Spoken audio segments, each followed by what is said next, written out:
rassemblement. Madame, Messieurs, bonsoir. Soyez les bienvenus pour cette nouvelle carte blanche de Canal C sur l'antenne de 8 Mont-Blanc. Une carte blanche qui a été enregistrée le mercredi 9 juillet 2008 en Italie, dans le Val d'Aoste, à Arpi plus précisément. Et eh bien, nous allons aujourd'hui parler du traditionnel camp des scouts de la région de Cluses en compagnie d'Antoine Monet. Antoine, bonjour. Bonjour. On peut dire que c'est une tradition maintenant qui remonte à combien d'années ? Pour moi, c'est 35 ans et pour l'histoire du scoutisme de Cluses, c'est bien 50 ans. Alors, 35 ans dans le Val d'Aoste, on peut dire que c'est également un endroit où on se fait beaucoup de relations et surtout beaucoup d'amis. Oui, on n'a pas de problème d'intégration. La langue, déjà, n'est pas un obstacle. Et puis, nous-mêmes, on est habitués à cet accueil et c'est vrai que je repensais à cette tradition d'accueil pour les scouts de Cluses. C'est assez extraordinaire. Qu'on aille d'une vallée à une autre, on a quand même cette acceptation de jeunes qui viennent de France et qui nous offrent des terrains qui sont formidables. Alors, qui viennent de France, mais également du Liban, de la Roumanie et du Burkina Faso. C'est un camp international de par la représentativité des jeunes qui sont présents, également de par les pays que vous rencontrez. Là, cette semaine, vous êtes en Italie, et la semaine prochaine ? On part en Espagne, donc c'est une première, les scouts de Cluses en Espagne pour un chantier. Donc on apprécie un petit peu ce changement de lieu, cette découverte. Qu'est-ce qui va se passer au cours de ces prochains jours ? Alors, le programme est un peu réglé, un petit peu comme une boîte à musique. On regarde la météo. On a la chance d'avoir Denis Debray qui travaille à Chamonix à la météo, donc qui nous conseille fortement sur le planning. C'est le routeur météo des scouts de Cluses. C'est le routeur et il est très sympa de vouloir nous renseigner bien. Ça nous permet de positionner le temps montagne, donc de savoir le placer, etc. Donc ça, c'est agréable de ce côté-là. Donc là, les installations sont faites avec du bois coupé en France et puis la rivalité un petit peu pour faire de bonnes installations avec des tables qui sont agréables, confortables. Et puis après, il y a eu donc le raid où on a lâché les jeunes un petit peu dans les villages. Ils ont fait l'expérience de l'autonomie et de la responsabilité en passant un temps où ils ont dormi les uns à la belle étoile. Alors il y a eu des aventures pour chacun. Il y en a eu qui ont été réveillés par les arrosages automatiques, par des fêtards, etc. Puis pas de Dahu. Pas de Dahu, non. Et puis un petit temps de marche quand même qui les met en jambes pour la journée de demain. Ça va être une journée un peu non-stop montagne demain. Et puis l'autre tradition, c'est le dimanche, la rencontre avec les parents, les amis des scouts, juste avant de plier le clan pour partir donc en Espagne. Voilà, donc l'accueil des parents. Avec une météo, on le sait qui va être un peu compromise, mais on a déjà prévu, grâce à nos amis de curé de Morchec, qui nous a proposé sa salle paroissiale. Une magnifique ancienne chapelle, on a visité hier. Donc on verra, on attend de voir un peu ça se concrétise. Antoine, combien de jeunes sont inscrits sur ce camp ? Là, donc, on est une centaine en première semaine, un peu plus en deuxième semaine, parce qu'il y a des routiers qui viennent. Pour le chantier, on a des maçons qui nous rejoignent, qu'on va prendre à Cluses au passage, pour nous aider et apprendre aux jeunes aussi la maçonnerie. Alors, on ne va pas oublier les filles, les guides, qui, elles, sont dans une autre vallée pour un autre camp. Voilà, donc les filles ont fait leur camp une semaine pas très loin d'ici, en voiture, à une demi-heure d'ici de voiture. Elles l'ont fait à La Tuile. Et elles ont aussi eu un temps un peu difficile. Et là, elles se chauffent au soleil sur Grosseto, donc à 250 km avant Rome. Où là, elles sont dans cette communauté de Madelfia où elles font du chantier. Elles font du chantier. Voilà. D'accord. Écoutez Antoine, on va faire nous un tour de ce camp. On va partir à la rencontre d'autres scouts, d'autres nationalités et puis également des jeunes de la région de Cluses. Voilà, donc quelques instants d'images et de musique et on se retrouve tout de suite après.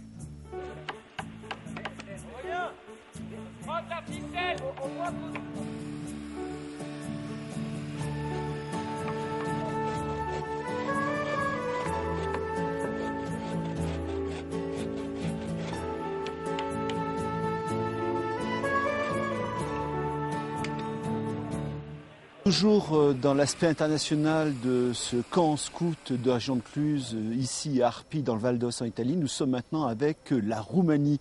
Michael, bonjour. Bonjour. C'est une première fois pour vous de venir ici ?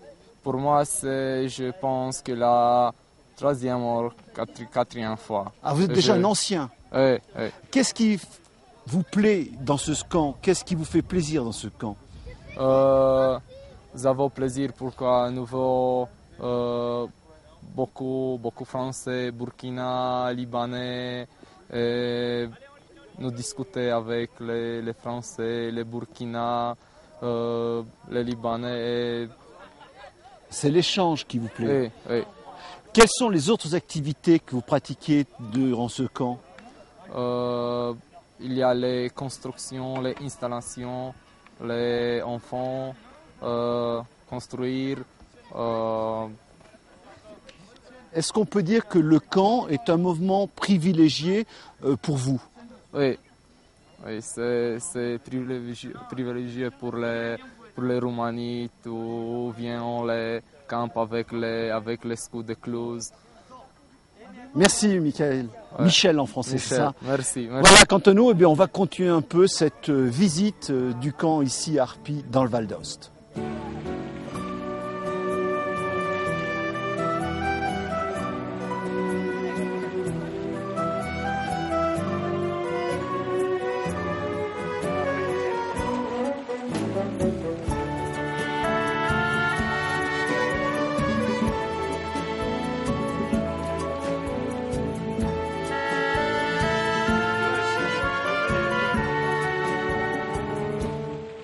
Vous l'avez certainement compris, pour organiser un camp, il faut de l'encadrement. Et qui mieux que les routiers pour encadrer les scouts? Julien, bonjour. Bonjour. Vous êtes routier et à ce titre, eh bien, vous êtes chargé de l'encadrement donc des différents jeunes des patrouilles? Voilà, absolument. Sur le camp, on est environ 18 routiers. Et donc, chacun a des fonctions un petit peu différentes. On a, appelé ça comme ça, des routiers spécialisés. Oui, des qualifications. Voilà. On a un routier qui se charge de l'intendance, par exemple. Un autre routier qui lui se charge plutôt du matériel. Et puis, les autres routiers qui sont affectés à chacun à une patrouille un petit peu sous sa responsabilité. Tout est défini, rien n'est improvisé. Une grande partie est définie. Il y a toujours un petit peu d'improvisation. D'accord, l'improvisation, c'est les conditions météo, l'impondérable, mais qu'il faut savoir gérer. Voilà, les activités qui ne peuvent pas toujours se faire dans les conditions qu'on souhaite.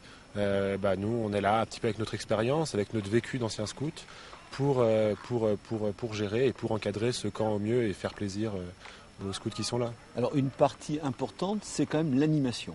Oui, l'animation, c'est quelque chose, quand on parle du scoutisme, qui apparaît aux yeux des gens, c'est l'éveiller, c'est savoir organiser les chants, organiser des activités avec les différents jeunes qui sont là et puis leur faire passer un bon moment. Et puis aussi préparer, parce que c'est la spécialité des scouts de Cluse, la journée des parents du dimanche. Voilà. Alors cette journée des parents du dimanche, c'est d'abord, il y a un rassemblement, il y a la messe, il y a les parties conviviales, et puis derrière, eh bien, il y a la mise en œuvre de tout ce que les jeunes ont pu apprendre durant le camp au niveau, eh bien, soit des chants, soit des jeux, soit des animations. Il y a tout ça qui existe. Et puis il y a aussi les promesses, le jour de la journée des parents, les promesses qui sont un moment important dans la vie d'un scout, puisque c'est après un certain nombre de camps, un engagement très, très fort sur un certain nombre de valeurs, sur un certain nombre de lois qu'on souhaite respecter aux scouts, mais aussi et surtout en dehors des scouts. C'est un cadre moral. Voilà, absolument.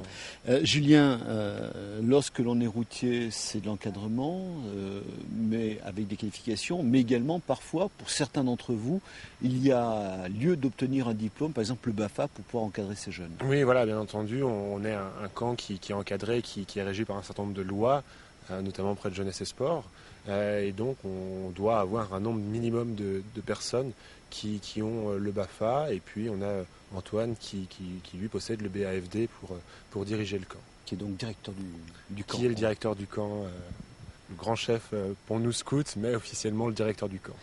Qu'est-ce que c'est finalement le scoutisme pour vous? Le scoutisme, finalement, c'est un petit peu c'est la promesse qu'on a faite. C'est-à-dire, dans un premier temps, on vient parce que ça peut être convivial, parce qu'on a des amis qui y sont, et puis être au milieu de la nature, c'est toujours agréable. Et puis après, ce sont les valeurs sur lesquelles on s'engage en faisant notre promesse.